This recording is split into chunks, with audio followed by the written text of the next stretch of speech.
Ô chưa ta.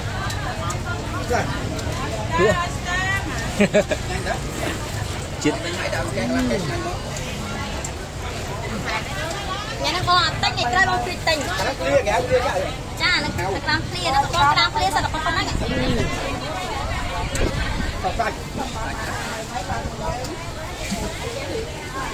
Này nó chưa ra phải nó chậm á.